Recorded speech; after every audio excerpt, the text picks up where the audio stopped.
Law 4. Always say less than necessary. Judgment. When you are trying to impress people with words, the more you say, the more common you appear, and the less in control. Even if you're saying something banal, it will seem original if you make it vague, open-ended, and sphinx-like. Powerful people impress and intimidate by saying less. The more you say, the more likely you are to say something foolish. Observance of the law. In the court of Louis XIV, nobles and ministers would spend days and nights debating issues of state. They would confer, argue, make and break alliances, and argue again until finally the critical moment arrived. Two of them would be chosen to represent the different sides to Louis himself, who would decide what should be done. After these persons were chosen, everyone would argue some more. How should the issues be phrased? What would appeal to Louis? What would annoy him?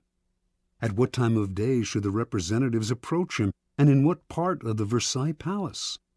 What expression should they have on their faces?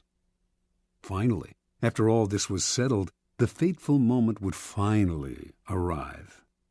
The two men would approach Louis, always a delicate matter, and when they finally had his ear, they would talk about the issue at hand, spelling out the options in detail. Louis would listen in silence, a most enigmatic look on his face. Finally, when each had finished his presentation and had asked for the king's opinion, he would look at them both and say, "I shall see." Then he would walk away.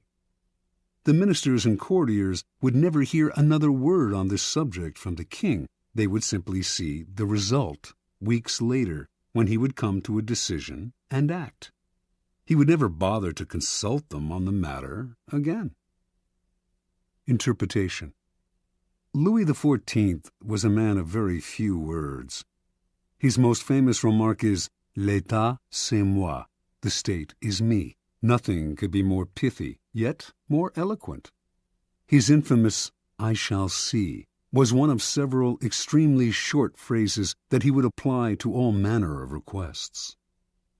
Louis was not always this way. As a young man, he was known for talking at length, delighting in his own eloquence. His later taciturnity was self-imposed, an act, a mask he used to keep everybody below him off balance. No one knew exactly where he stood or could predict his reactions.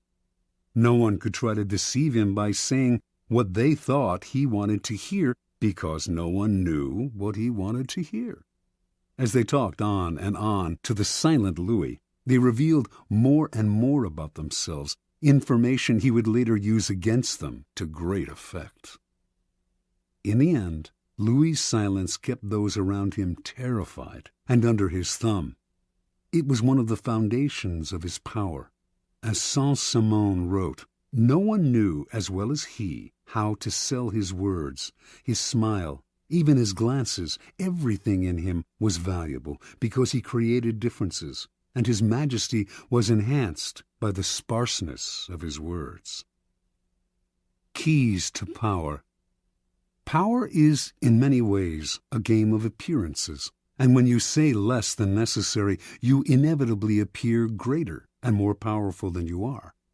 Your silence will make other people uncomfortable. Humans are machines of interpretation and explanation. They have to know what you are thinking. When you carefully control what you reveal, they cannot pierce your intentions or your meaning.